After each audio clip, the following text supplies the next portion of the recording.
Hello and welcome back. If you are new to the channel, I make games and this is my devlog. No matter what kind of game you will make or plan to make, there is one thing that is boring to make. Players will barely use it, maybe once or twice, but if it's missing in your game, people will complain a lot if you do not have it. And that is the game settings and configuration menu, where you can configure the game graphics, sounds volume, music, game controls, language, disability options and many other things. Even if you plan a small game or very large one, missing it will cause a lot of complaints. Not everyone will be able to play the game the way you plan it. People have different preferences. All these menus can take from a few weeks to a few months to get it right, to get all the options working and allow the player to continue the game and allow the player to configure the game the way the player wants it to be. And every time a game is developed, all the menus and options have to be created from scratch again and again. If you make a game every 3 years, it won't feel it's a waste of time. But if you want to develop many games per year, this is a waste of time. It is the same concept as SpaceX. Why build a one-time use rocket if you can reuse it for future launches? The same can apply to the configuration menu, the main menu, and so many different options offered to the player. So instead of building all these once per game, make a game template with all the options you think you may need. In my case, I spent 2 months making my game template. It took quite a lot of time and effort, but once I made it, I reuse it for future games. I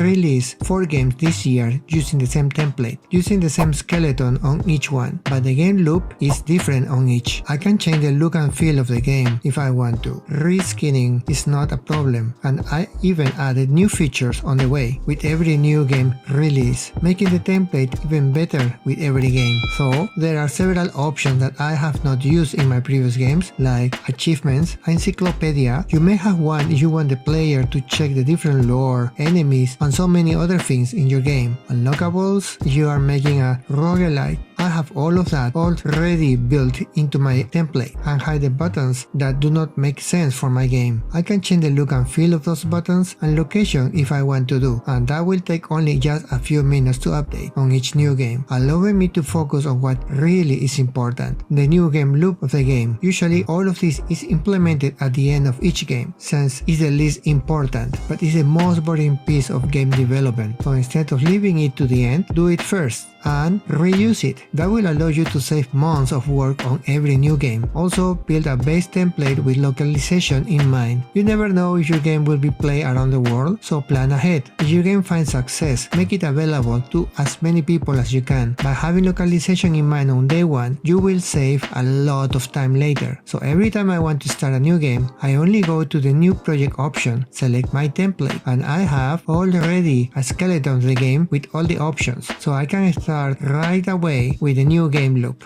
Also, make sure you make a universal control handler. What is that? So if the player is using a game controller, mouse, or keyboard to play, all the inputs are handled directly by the universal controller. So no matter what key or button has been assigned, the game will understand what to do. You don't even know if, for example, the player loves to play with the controller upside down. That can happen. The universal controller handler will allow you to configure your game inputs easily and make your code more readable in the long term. Focus on what really matters to you and the player. Don't waste time redoing the same things over and over. Please let me know what you think in the comments below. How do you develop your games? At what stage you add all the menus and configuration menus? And if you want to support my work, please click like and subscribe and click on the notification bell so you do not miss my next update. Thank you so much for watching my journey. See you next week.